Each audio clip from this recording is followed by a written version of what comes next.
Hey, good afternoon, and welcome back to our second session of the day.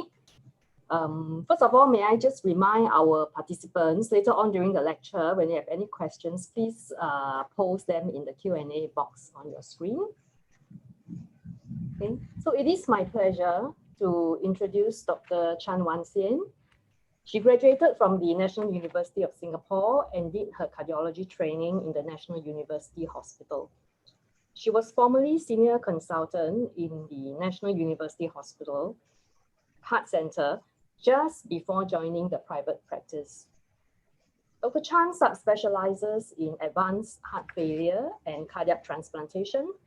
Her main clinical expertise are heart failure, mechanical heart support, cardiomyopathies, valvular heart disease, and cardiac imaging, including echocardiography and nuclear techniques. Dr. Chan has trained in the Women's Heart Health Services at the Mayo Clinic, USA, as well as the Ottawa Heart Institute in Canada. She was also the co-director of the Women's Heart Health Service at the National University Heart Center, Singapore. So she is a very appropriate person to come and give us this talk on women's heart matters.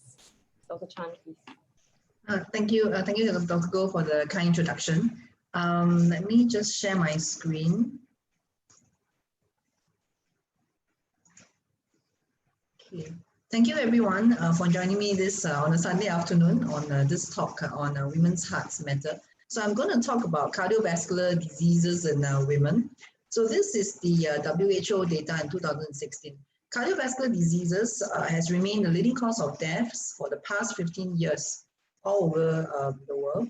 And the data in 2019 from the American and the European data as well, we can see that both in women and men, cardiovascular diseases really surpass cancer as the leading cause of death. And it is exactly the same for women compared to men. In Singapore, the situation is the same.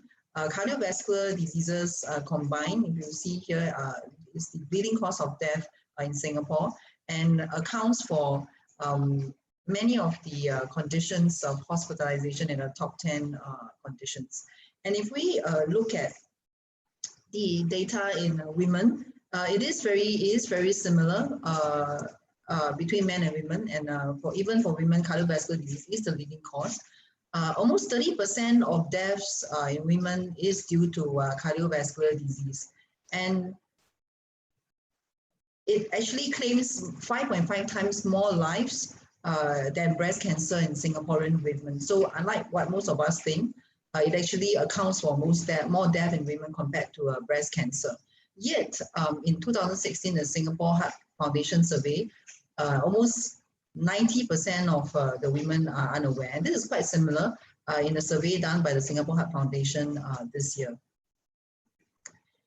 And so this is going to show you in a survey of 2006 done by the Singapore Heart Foundation about 14 years ago. Most women doesn't know that cardiovascular disease is the leading cause of death.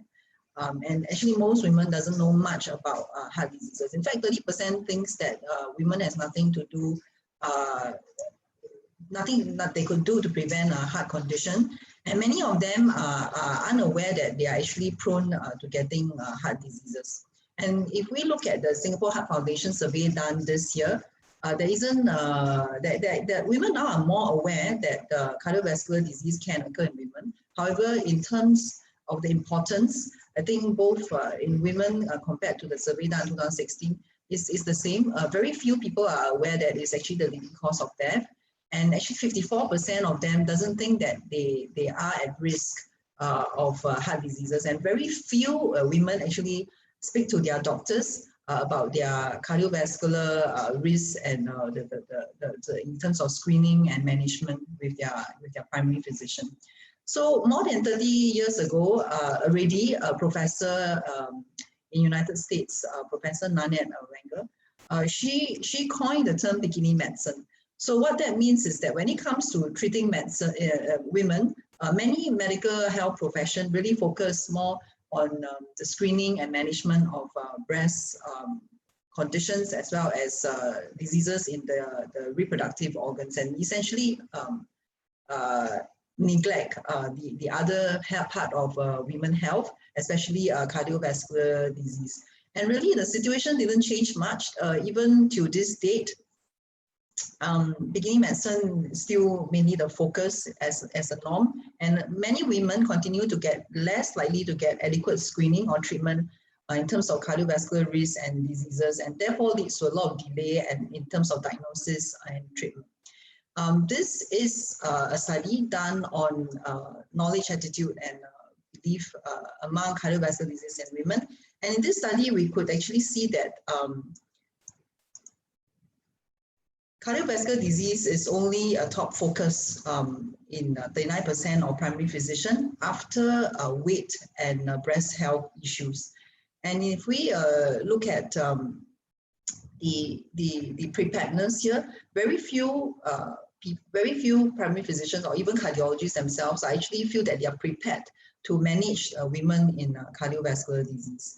And if we look at cardiovascular clinical trials, women are really underrepresented for a very long time, even to this day. A couple of years ago, I think United States now have actually put in as a criteria that nowadays clinical trials have to involve a significant proportion of women, but still women are underrepresented. And this really creates a knowledge gaps in the understanding and management of cardiovascular disease in women. As such, most of the guidelines on cardiovascular diseases prevention and management is really focused, is only based on research done predominantly in the male population, and as such will lead to undertreatment and lower quality of care of cardiovascular disease in women. Even when medical research did focus on women's needs, again, research is mainly done in the breast conditions as well as diseases of the reproductive system.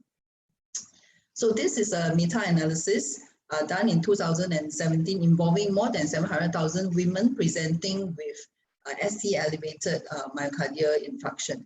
It actually shows that among women in all the regions evaluated all around the world, in terms of in-hospital mortality, they are 2 times higher in women compared to men. And in terms of even 1-year mortality, women are at higher risk, 1.76 times higher risk compared to men. And this is another study showing similar data. Women are more prone to dying after heart attack. Even 10 years after heart attack, women has got increased risk with a hazard ratio of 2.1 over men. And in this 2017 recent study from the Sweat Heart Registry, they found similarly survival disadvantage for women with STEMI and NSTEMI follow up 10 years after acute myocardial infarction. And this increased risk actually persisted after adjusting for comorbidities and age. However, if they adjust for the use of evidence-based treatment in women, these differences of excess mortality actually disappeared or decreased. So this is another earlier study done some time ago that also shows similar data. So women, despite presenting with greater severity at presentation, are less likely to receive revascularization or treatment and being started on medications. So this kind of explains why this may be the reason, very likely, that why more women are actually dying and having more complications after heart attacks. So that tells us that all of us who are looking after women and women themselves have to be really more aware and vigilant when it comes to the management of cardiovascular diseases and the risk assessment of cardiovascular diseases in women. So between women and men, there are actually differences in features of cardiovascular diseases. There are these differences in terms of risk factors. There are actually female-specific predominant or non-traditional cardiovascular risk factors present in women. And some of the conditions in terms of cardiovascular disease are specific for the women population, and some of the conditions are actually more common in women. And in terms of symptoms, women tend to have more atypical symptoms. Even when they have similar symptoms, the responses in terms of seeking for treatment are actually quite different between men and women. I'm going to start off with the cardiovascular risk factors. So in terms of traditional cardiovascular risk factors, they are actually as important in women compared as men. So women, of course, will be as prone to diabetes, hypertension, hyperlipidemia, overweight, and physical inactivity. And these risk factors affect and put women at risk of cardiovascular risk diseases as much as in men. However, in women, really there are other more female-specific and predominant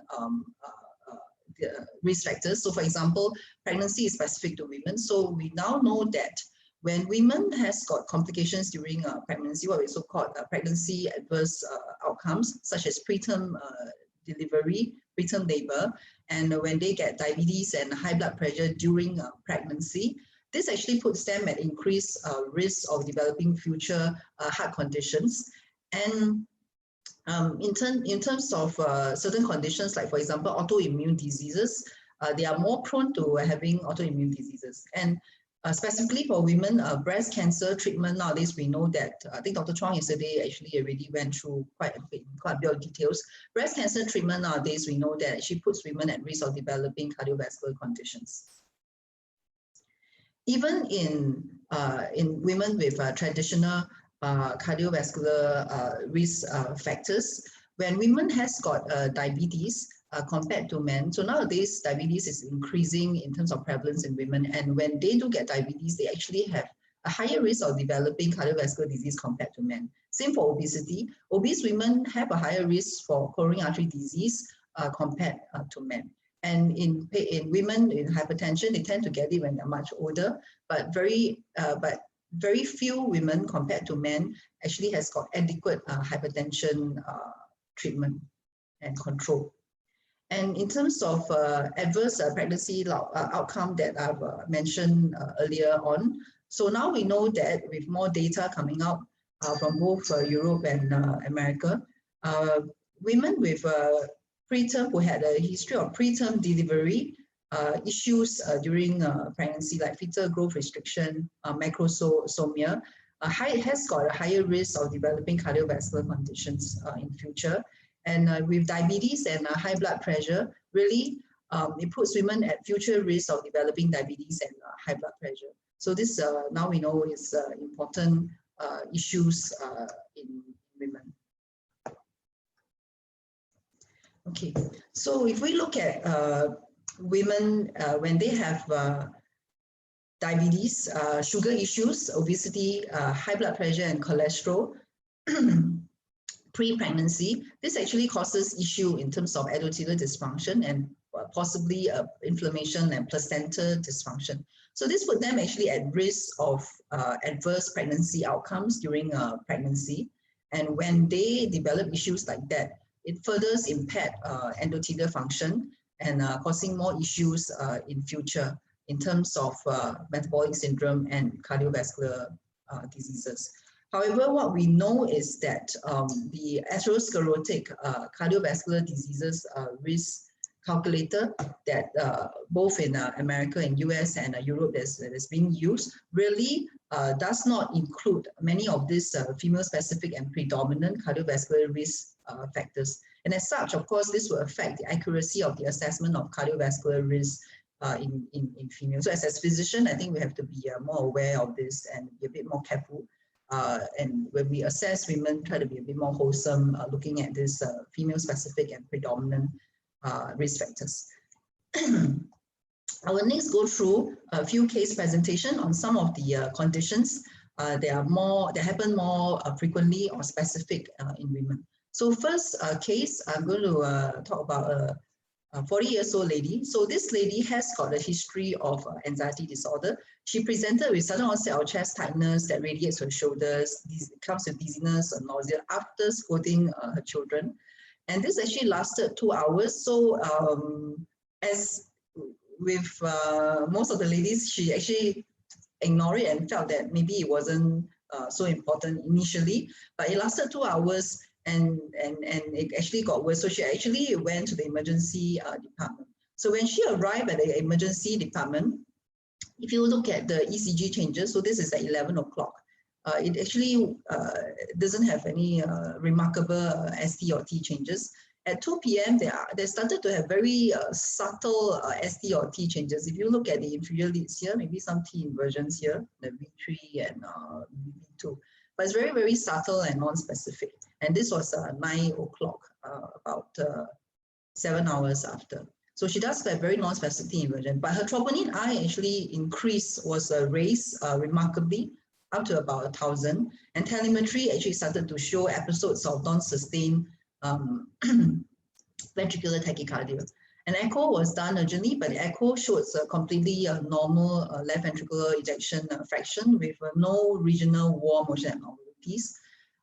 She was advised actually to go through early coronary angiogram to assess the coronary arteries to exclude coronary artery disease as a significant cause of the myocardial infarction. But she declined. She didn't want anything invasive because she was young. So she went through a CT coronary angiogram, and the CT coronary angiogram didn't show any significant coronary artery stenosis. Calcium score was actually 0. As there wasn't a cause that's countable for the acute myocardial infarction, she actually went through she was arranged for a cardiac MRI to assess for any myocardial injury. And indeed, there was transmural delay enhancement found in the posterior circulation territory, accounting for a real myocardial injury in this lady. So if we go through the latest position papers from both the European Society of Cardiology as well as the AHA, she fulfills the diagnosis of myocardial infarction with non-obstructive coronary artery disease. So she has positive biomarkers. She had symptoms of ischemia. She didn't have significant coronary arteries on the angiogram, on the CT coronary angiogram. And what is important in before diagnosing someone with myocardial infarction of with non-obstructive coronary artery disease is actually to make sure that we do not miss out any other medical conditions that could give rise to a rise in troponin T. So this was done in this particular lady, and there was nothing no other significant medical conditions. So myocardial infarction with non-obstructive coronary artery disease, really the prevalence is about 5 to 6% in AMI cases. Women are twice as likely as men to have menocarditis, and actually makes up close to 50% of population of menocarditis. They tend to have less traditional cardiovascular risk factors, and they tend to be younger and with no significant background of heart problem. The initial assessment of menocarditis really involves, as I mentioned just now, it's very important to exclude other significant medical causes that could actually give rise to similar symptoms and a raise in biomarkers. So for example, sepsis, pulmonary embolism. Then thereafter, it's very important to exclude coronary artery diseases. So sometimes less common issues like SCAD, which is coronary artery dissection, or even small thrombus can be found. So it's important actually for cardiologists to actually go back and review the coronary angiogram carefully to exclude this as causes. And in terms of LV function assessment, it's very important to make sure that we don't miss out myocarditis or cardiomyopathies before we call it menocarditis. And once, like in this case, if you go through the clinical diagnostic criteria that fulfills menocarditis, then it is actually very important to assess what is the possible underlying cause for the menocarditis. So like I mentioned just now, there are many other medical conditions that can actually give rise to raised troponin T. So these are some of the lists here. And the causes of menocarditis can include, most commonly will actually be a plaque issue, like a plaque erosion or plaque rupture.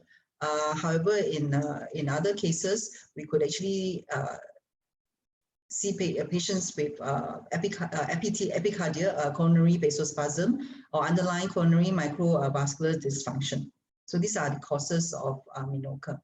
And a lot of times, the coronary angiogram will not be efficient to assess for coronary vasospasm or coronary microvascular dysfunction. So especially for coronary for certain plaque disruption or eruptions, rupture, is actually important to get hold of other coronary imaging. So this could include OCT or IVUS to actually look into the coronary lumen to make sure that we don't miss out a plaque eruption as a cause of the menocal.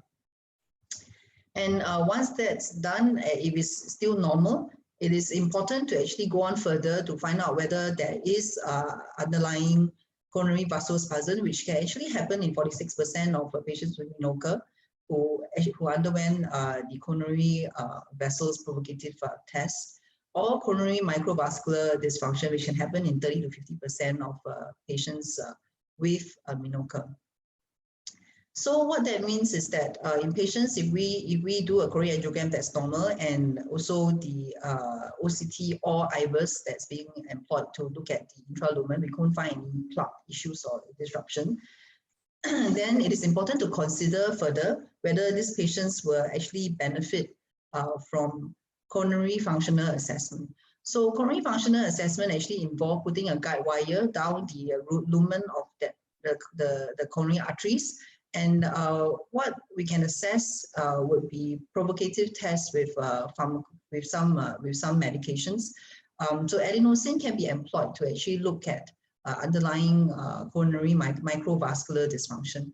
So there are actually certain parameters that we could look at in terms of coronary flow reserve or microvascular resistance. So if that is abnormal, that tells us that the patient likely has got. So if you look at this, if the patient goes through this provocative testing and has got abnormal IMR or CFR value, then patient likely has got coronary microvascular dysfunction. And if this is normal, we could employ acetylcholine to look for coronary spasm in terms of vasoreactivity. So this could be visually seen on a coronary angiogram or when techniques such as IVUS or OCT is being employed.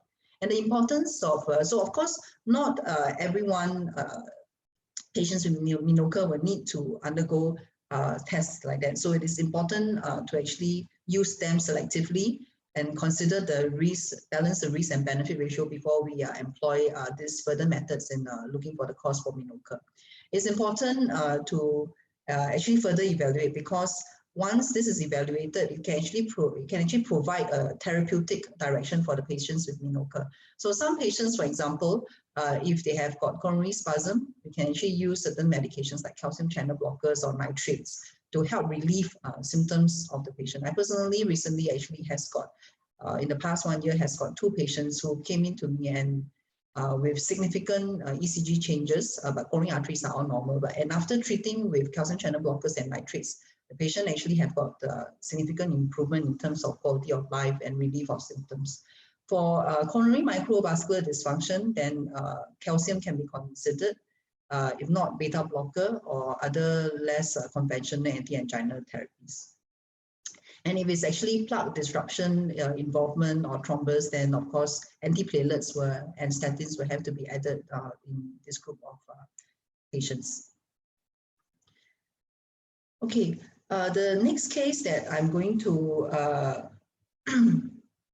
go into is a patient who has got a sudden onset of chest tightness and radiation to her neck. She's 68 years old, and this occurred when she was actually in a market with her grandchild. So she was in the market with her grandchild and was screaming and shouting at the grandchild, and after that couldn't find the grandchild. Thereafter, she developed this sudden onset of chest discomfort and chest pain, which was severe, and this is the ECG changes. So you could see widespread ECG ST elevations in the anterior lateral leads as well as the inferior leads. So this is the echo of the patient when she came to the hospital. So we can actually see normal contraction in the basal, but from the mid ventricle down to the apex, we could see actually a drop in terms of contraction, and there's an apical ballooning picture. Subsequently, her blood tests were done, cardiac enzymes troponin were raised, NT-proBNP were raised. The chest X-ray actually shows pulmonary congestion. The patient was managed as for heart failure, and an urgent coronary angiogram was arranged for the patient because of the ST elevation. The evaluation, she has got normal coronary arteries, and LV gram actually shows the apical ballooning segment as well. This is the diagnostic criteria. So in this patient, because the CT, in terms of the echo morphology and the CT, the coronary angiogram was actually normal. So the diagnosis of Takotsubo disease is being considered. So if we look at the diagnostic criteria for Takotsubo disease, it occurs in patients with presentation of acute coronary syndrome, and typically when we look at the echo, there is classically apical ballooning morphology. Most of the time, this patient actually either have emotional or physical trigger. It can be associated with neurological conditions such as stroke or intracerebral hemorrhage, and ECG changes would definitely be significant. We will raise in biomarkers. What is important in Takotsubo diagnosis is to mention that we need to exclude other more common cardiovascular heart diseases, such as infective myocarditis, before we consider Takotsubo, because the other condition and other significant medical conditions that can cause cardiomyopathy, because these are potentially reversible. And the other important diagnosis criteria is that the cardiomyopathy in Takotsubo has to be reversible before we confirm the diagnosis of Takotsubo. So the diagnostic approach. So most patients, when they comes through with chest pain, like this lady, ST elevation. So like in all patients with ST elevation MI, we put them through coronary angiogram. And once the coronary angiogram is done and it's normal, this condition can be suspected, taking into account the clinical scenario. And we have to make sure that we look out for complications of Takotsubo, which could include significant MR, LVOT obstruction, or RV involvement. And it's very important to make sure that we exclude others acute causes of heart failure and cardiomyopathy, such as infective myocarditis, because the treatment would be very different. And another thing that I've highlighted, patients in order to confirm the diagnosis of Takotsubo, will need echo follow-up. And after the follow-up, if there is persistent myocardial damage, regional wall motion abnormalities, then this is probably not Takotsubo. So in the other arm of the patient, if the patient is actually doesn't have ST elevation but NSTEMI, sometimes if the patient is stable, a CT coronary angiogram can be considered in place of invasive coronary angiogram. So these are some of the imaging modality that we employ to look at patients with Takotsubo. So echo usually is the first modality, being portable and convenient to look out for typical morphologic changes. Cardiac MRI is important in long-term follow-up. In not all patients, in some patients we do employ cardiac MRI. And in Takotsubo, what is classical is that you see myocardial edema on the cardiac MRI, but and you usually do not see a late gadolinium enhancement, which actually points to underlying myocardial necrosis. So in patients with Takotsubo, they do not have underlying myocardial damage. These are some of the complications that I mentioned in Takotsubo already. So frequently, acutely, we have to make sure that the patient, we look out for and manage complications of Takotsubo, such as acute heart failure, MR, and LVOT obstruction. A lot of these patients ends up with arrhythmia problems, AF, tachyarrhythmia, and AV block. So in this particular patient, she had clinical heart failure with pulmonary congestion. So she was started on heart failure treatment, initially diuretics, then after that stabilized, and the other heart failure medications such as ACE inhibitors, beta blockers, the ARB receptor antagonists were slowly added subsequently and actually maintained. And her cardiovascular risk factors were assessed and optimized. And after 3 months following her condition, and echo was actually repeated, and her heart function actually totally reversed. So she confirmed her diagnosis of Takotsubo cardiomyopathy. So Takotsubo cardiomyopathy represents about 5 to 6% of female population who presents with STEMI, and most of the time occurs in women after 55 years old, postmenopausal. And it is much more common in postmenopausal women compared to younger. And compared to men, women are at 10-fold risk of getting Takotsubo condition. And in 5%, it can actually recur. And the pathophysiology, just to briefly mention, many believe that it's related to sympathetic stimulation and with underlying microvascular dysfunction. And when that occurs, the excess catecholamine actually has impairs the cardiomyocytes function. At the same time, these patients can have concomitant coronary vasospasm, plaque rupture, and this all puts the myocardium at risk of transient myocardial damage. But it's important to mention that these are transient and in time, and they should reverse in Takotsubo. And in terms of triggering factors, there are actually emotional and physical triggering factors. And like in these ladies, a lot of emotional issues that can actually trigger Takotsubo. This lady is the quarrel and the panic when looking for the grandson. But in terms of physical, so I actually did meet a patient some time ago when I was managing the ICU. A lady who was admitted for orthopedic total knee replacement surgery. So after anesthesia and the total knee replacement surgery, she suddenly developed acute heart failure. So that was a physical trigger in terms of surgery and orthopedic surgery that triggered the Takotsubo. The hallmark of Takotsubo is usually associated with a stressful condition. And interestingly, male patients can get affected, but they are usually more affected from a physical stressful event compared to women who most of the time has an emotional stress being identified. And there are actually, besides the classical morphology that we recognize, which is actually basal, which is actually mid LV to apical hypokinesia or akinesia, apical ballooning. There are actually other types of Takotsubo anatomical subtypes. So the hypokinesis drop in the LV regional wall function can be focused in the basal, can be focused in the mid LV, or could also be focused most of the time in the lateral wall. So in patients with Takotsubo cardiomyopathy, really the management is supportive in terms of the complication of Takotsubo. So initially it would be management of acute heart failure, and then the management of the complications of Takotsubo. So most of the time, it's very important to tide through the patients when they present with these acute complications, and because the condition is transient. So if we are able to tide through, then that improves the survival of this patient.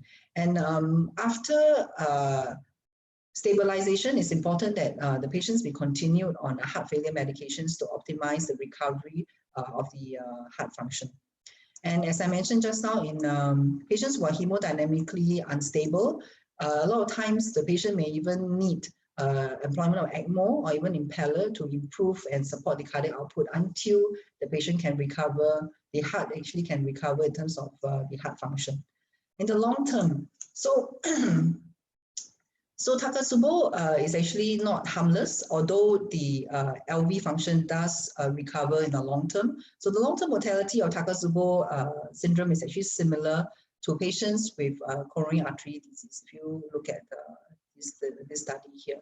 And in the largest Takotsubo registry to date, actually the death rates is about 5.6%, and patients has got 9.9, about 10% MACE rate. So it is actually not a benign disease. Okay, I'm going to move on to quickly another case scenario to demonstrate some of these interesting cases that happen in women. So this is another lady, 35 years old. She is a 35-year-old lawyer. She presented with sudden onset of chest tightness with diaphoresis after breastfeeding. her 1-week-old baby. So she's actually postpartum, a week after delivery. She, at the same time, felt breathless and had palpitations. She went to the emergency department because she had persistent pressure over her chest. Her ECG actually was normal at that point in terms of normal sinus rhythm. But if retrospectively, so this is a patient that I met when I was training overseas. So if retrospectively, the ECG actually patient did have some very subtle T inversions in V2 to V3, and she actually has intermittent PVC at that time. But she was very stable, her vital signs were normal. So the emergency department physician actually reassured her at that point and said that, well, probably just stress over her newborn and maybe just a panic attack. So she was actually discharged and sent home. But she didn't get better. After that, she actually had recurrent episodes of chest pain and worsening in terms of intensity. And she was then found unresponsive by her husband. So the ambulance was being called in, and when the ambulance arrived, she was in VF. She was cardioverted, intubated, and thank goodness she had a return of spontaneous circulation after CPR. And this was her ECG when subsequently when it was done. So there was obviously a ST elevation in the V1 to V6. So she had an anterior STEMI ECG. The patient underwent coronary angiogram and actually found, this is the coronary angiogram. So she had a mid-LAD blockage. And if you look closely, actually you could see a dissection of the mid-LAD coronary artery. And there's a dissection, thin filling defect. And IVUS was actually done, and this was actually the true lumen. The false lumen has completely almost obliterated the true lumen. So she underwent percutaneous coronary intervention with a drug-eluting balloon implanted in the LAD. Her subsequent echo actually showed EF of only 30% with regional warm motion and vomiting. She was quite unstable, transferred to the ICU. After that, supported with IV inotropes, managed as for acute heart failure. So what is spontaneous coronary artery dissection? So spontaneous coronary artery dissection refers to actually development of intramural hematoma. So most of our time is between the layers of the coronary arteries develop hematoma.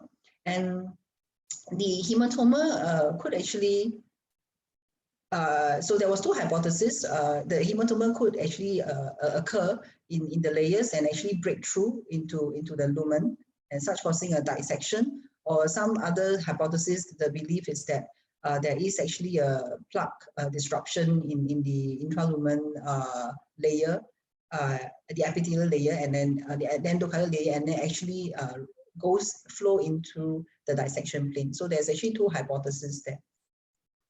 So essentially what happens is that when the false lumen, the blood builds up in the false lumen, it completely obliterates coronary blood flow, and as such causing heart attack. So the epidemiology, the true prevalence of SCAD really is uncertain because it is really underdiagnosed. And in fact, many a times it's being missed because of the unfamiliarity among clinicians treating young ladies. And a suspicion actually among many physicians when we deal with young ladies, a lot of time the suspicion is actually low. And the other issue is with the limitations of coronary angiogram recognition. So a lot of times when physicians actually do coronary angiogram, actually because of the unfamiliarity, this condition can be actually overlooked. Women comprises of large proportion of patients, 87 to 95% of cases of SCAD, and usually occurs at a young age. And most common cause, it is actually the most common cause of pregnancy-associated myocardial infarction. So SCAD is very different from atherosclerosis myocardial infarction that we all know. A healing can actually occur, but the issues with managing SCAD is actually the challenges with revascularization. It's not done properly. A lot of times revascularization actually causes the extension of the dissection and the worsening of the patient. And patient actually have died from revascularization because of the further dissection and a completely obliteration of the coronary arteries. Most of the time, patients present with chest pain, and honestly, the presentation is the same as acute coronary syndrome. And SCAD is commonly associated with fibromuscular dysplasia, a condition, a non-atherosclerotic condition and non-inflammatory condition that usually involves the medium blood vessels in the system. It is associated with pregnancy, and in patients with connective tissue disease, inherited atheropathies, like for example, Marfan, Ehlers-Danlos. So this condition put patients at risk of SCAD. The other risk factors are actually autoimmune diseases, SLE patients, patients with Church-Strauss. So these are the other conditions that put patients at risk of SCAD. SCAD can be classified with the SAW angiographic SCAD classification on coronary angiogram into type 1, 2, and 3. So this patient actually has got type 1 SCAD. Most of the time, actually, you could see the dissection plane. There are also type 2 and type 3. So type 2 involves a long, diffuse, smooth narrowing of most of the time is the mid-LAD, that's mid to distal LAD that's being involved. Type 3 SCAD, most of the time, can be actually mixed up with the atherosclerotic coronary artery disease because it's very focal and tubular.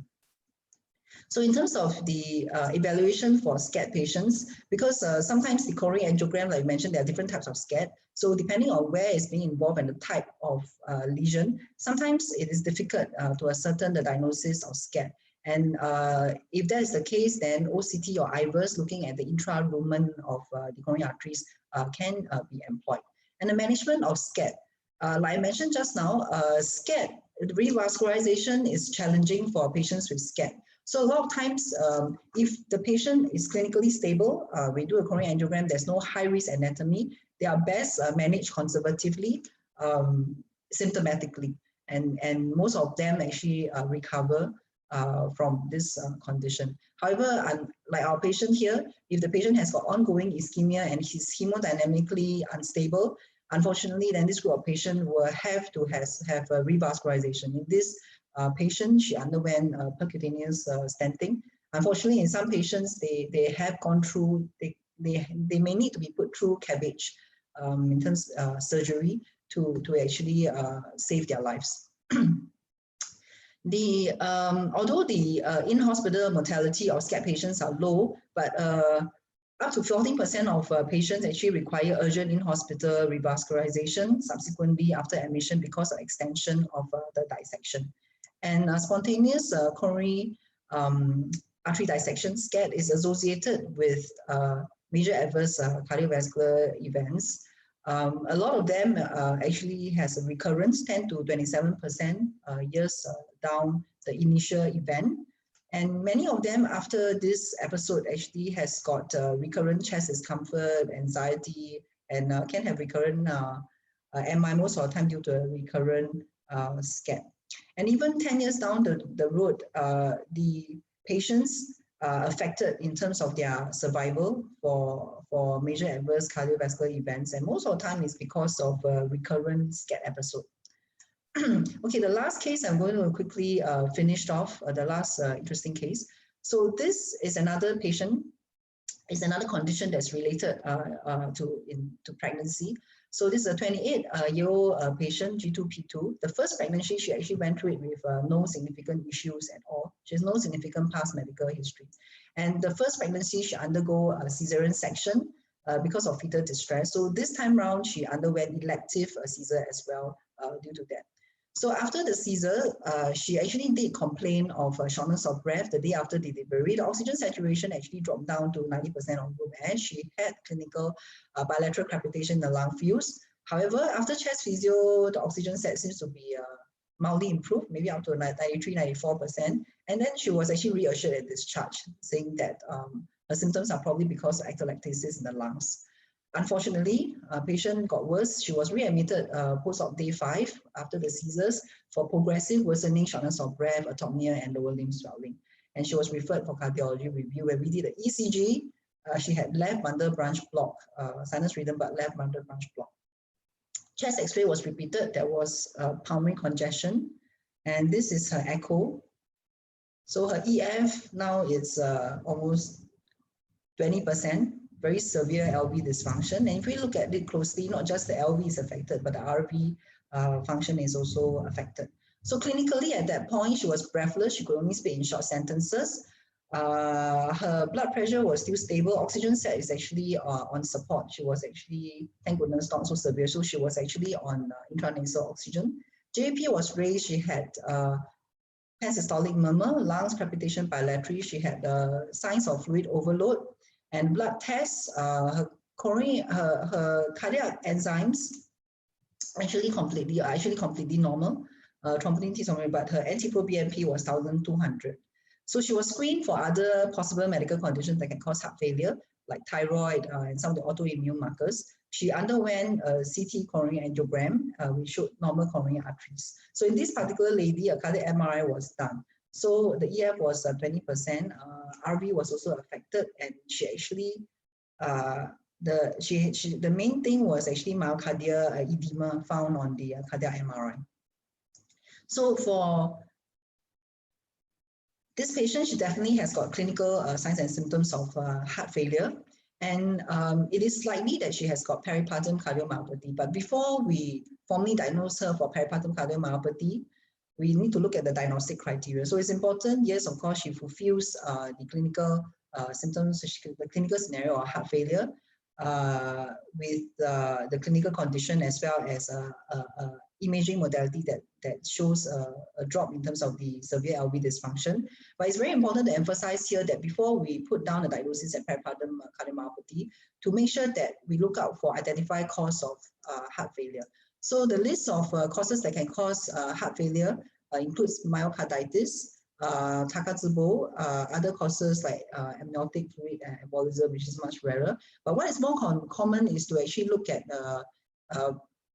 possibly of hypertension and preeclampsia. So in patients with hypertension and preeclampsia during pregnancy, a lot of them can have signs and symptoms of heart failure as well. So this needs to be excluded. But of course, in this lady, her blood pressure is completely normal.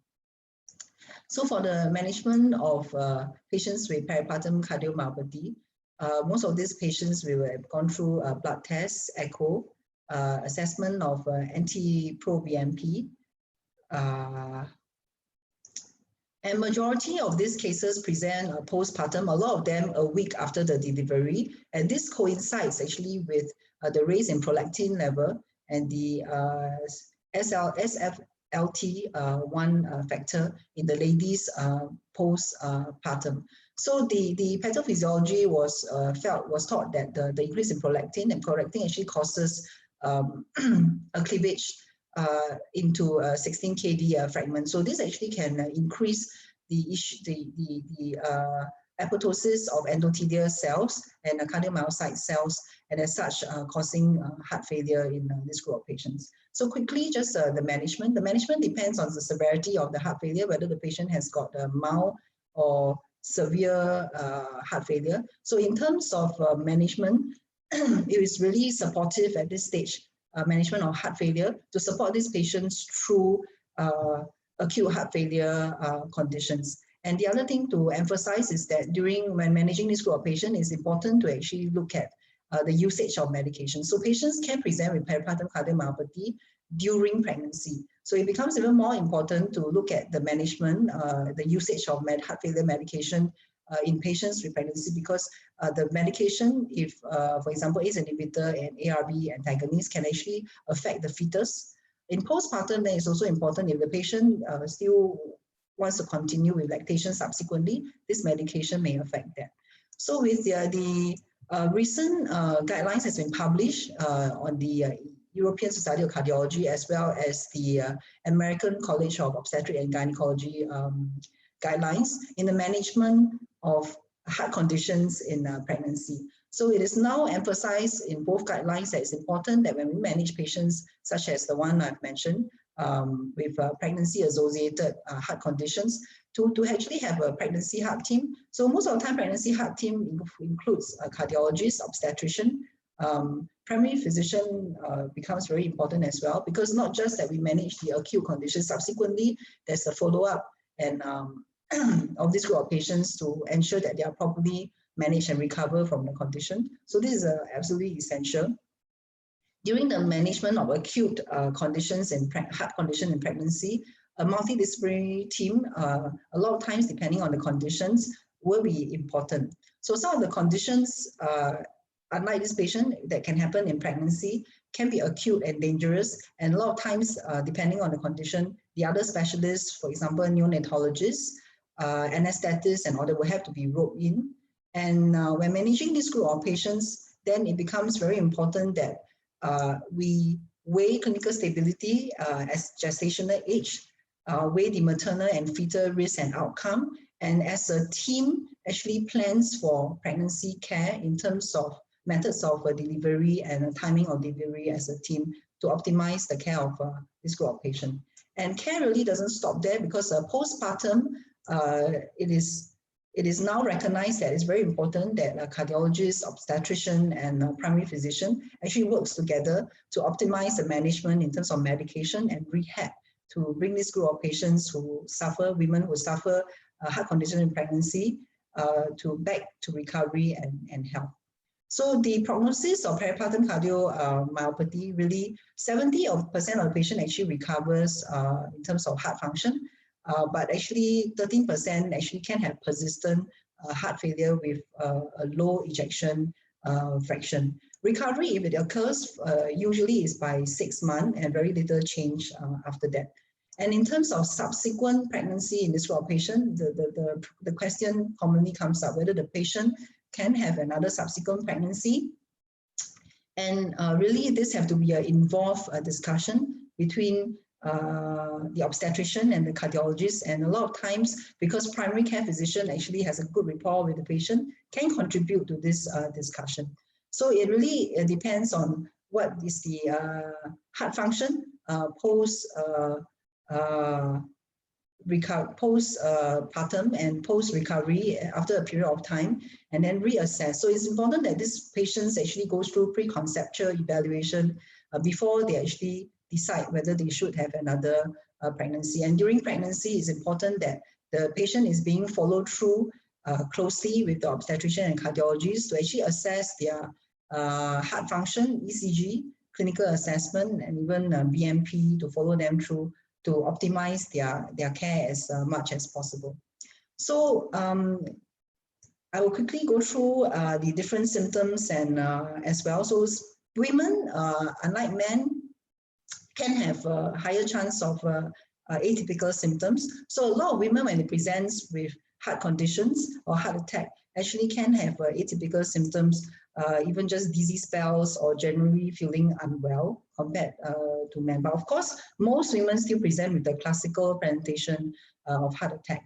And even if the symptoms are the same, a lot of times we recognize that male are more proactive in terms of getting evaluation and management, while a lot of times women tend to procrastinate and blame the symptoms maybe just due to stress or something that they eat. In fact, there's this paper done locally that look at the attitude and the behavior in terms of female and male patients. And females, of course, although they have higher knowledge scores and attitude scores in terms of heart condition, they actually have lower practice scores. So they tend not to approach doctors for evaluation and management. So to end my talk, this is some of the take-home messages. So cardiovascular diseases really is the leading cause of death in Singaporean women. So women and their physicians need to know that they are at risk. So women, just like men, need to be screened regularly for cardiovascular diseases. There are in fact female-specific and predominant cardiovascular diseases. And the symptoms of cardiovascular diseases in women can be atypical. So as their physicians, it becomes important that we recognize and be more proactive in engaging women to seek further evaluation and treatment. There are conditions that are more common and specific to women, like some of those that are presented, and the treatment strategies can really be different from men.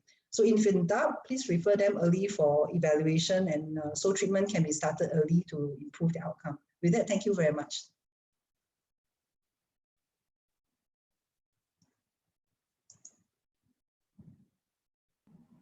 Okay, thank you, Wan Xian. Sorry, I couldn't find my unmute button. Thank you for the very comprehensive overview for women's heart diseases, as well as all your very interesting cases. And I'm very, very glad that at least in our team in AHVC, I have 2 female cardiologists to refer a lot of all these complicated ladies with heart disease to. Okay, maybe we can start off with a bit of Q&A because I think there are some questions. Okay, I don't think you touched on to this, but I think this is a very interesting question. I'll probably ask you and add on one more part. Someone asked, when should women really start screening for heart diseases? That's the first question. But I think the second part, which I would like to add on, would be, for the cases that you presented, and those are really very complicated, complex cases, I'm not really very sure will screening be able to help detect them very early. Well, any comments? Yeah. Okay, so really screening, I think, okay, so I think really screening, just like men, should start early. So in fact, if we look at the MOH, actually MOH has got some guidelines. I think Dr. Goh, as a chair on the Go rate, has been advocating as well. So most of the time they advocate ladies, in fact, more than 18 years old should start screening in terms of blood pressure, sugar, yeah, and of course in patients in ladies who has got risk profile, like they have a history, family history of heart condition in the family, then they should actually start even at a more regular interval. So it shouldn't wait till when they are 40 years old. And some of the more complicated cases, you're right. Some of the more complicated cases, as we have gone through, cardiovascular diseases, traditional cardiovascular disease, really risk factors really is still important in that. Yeah. So, but of course, a lot of times it may not be the only one. So, like I've gone through the female-specific and predominant risk factors, I think is important. And the other thing to emphasize is actually that nowadays, I think it's highly advocated that if before a lady consider pregnancy, conception evaluation actually is important. And sometimes some of these cases that we mentioned, they may have family history in terms of connective tissue disease, and some of the more female-specific conditions. So this is also important to fish out. Yeah, and then we monitor them closely before they go into pregnancy. Yeah. Thank you.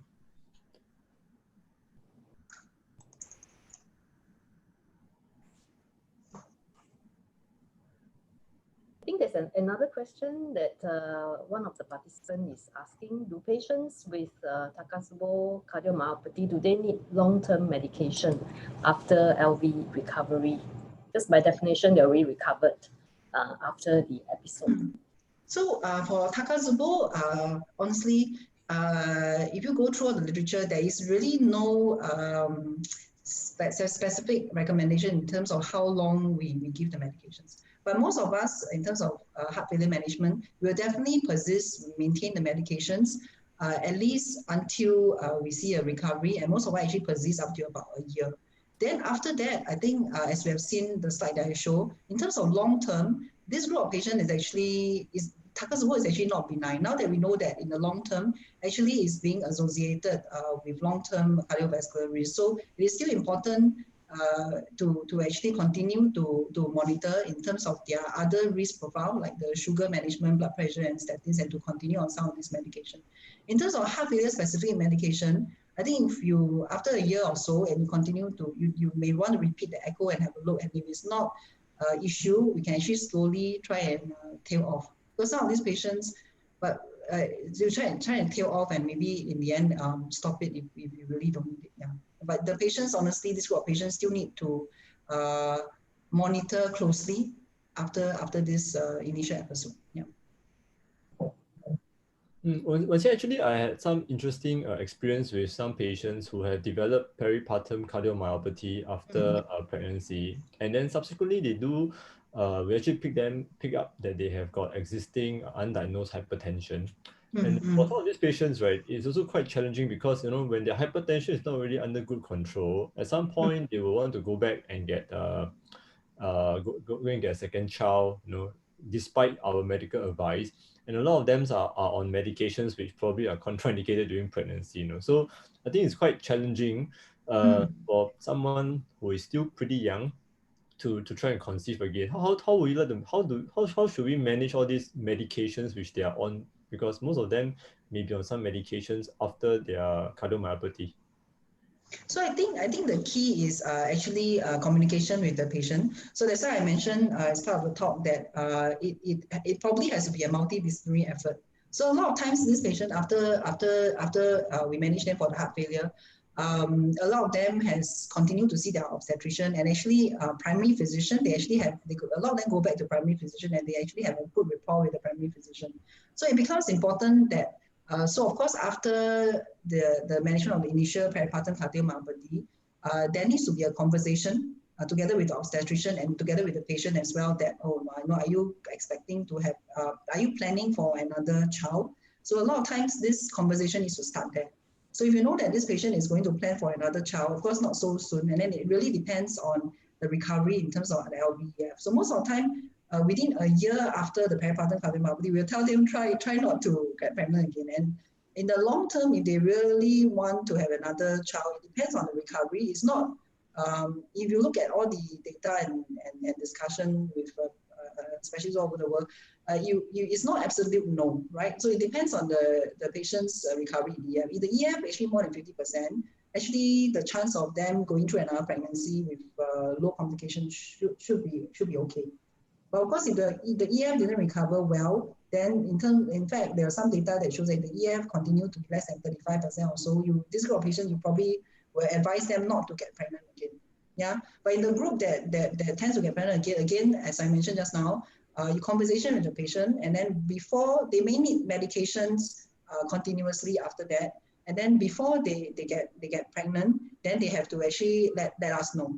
Yeah, so if you have that communication and that with the patient, and the patient will come back and look for you, tell them that before they get pregnant again, let us know, so that at least 6 months prior to that, we will change to a hypertension medication or certain medication that is suitable for pregnancy. Yeah, so we actually do that for them. And then we also will brief them during the pregnancy evaluation. There are things that we have to look out for. They may need more frequent ECG or echo and assessment. Yeah. Thank you. Maybe do you have anything else to ask? Because I think we don't have any other questions from the audience. Because if not, then maybe I'll just ask one last question before we close the session. I think like the development of cardio-oncology, so you're actually proposing, I think this is moving in the direction for cardio-obstetrics. But I think there are two things that's always quite challenging. You know, we always see a lot of patients coming to see us in their 40s or 50s. And then we ask them for past medical history, they will tell you, oh, I have gestational diabetes, I have preeclampsia before, or I have pregnancy-induced hypertension. But many a times, they only follow up with the obstetricians.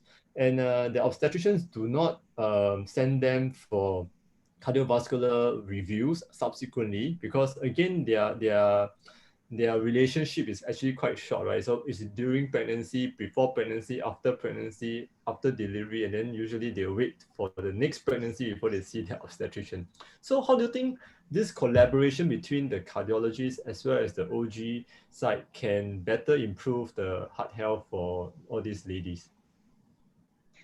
Okay, so so you see, I used to work in the public institution. So actually, even back then, there was already, we actually formed a team. Yeah, so there are a few obstetricians that actually does with high risk pregnancy.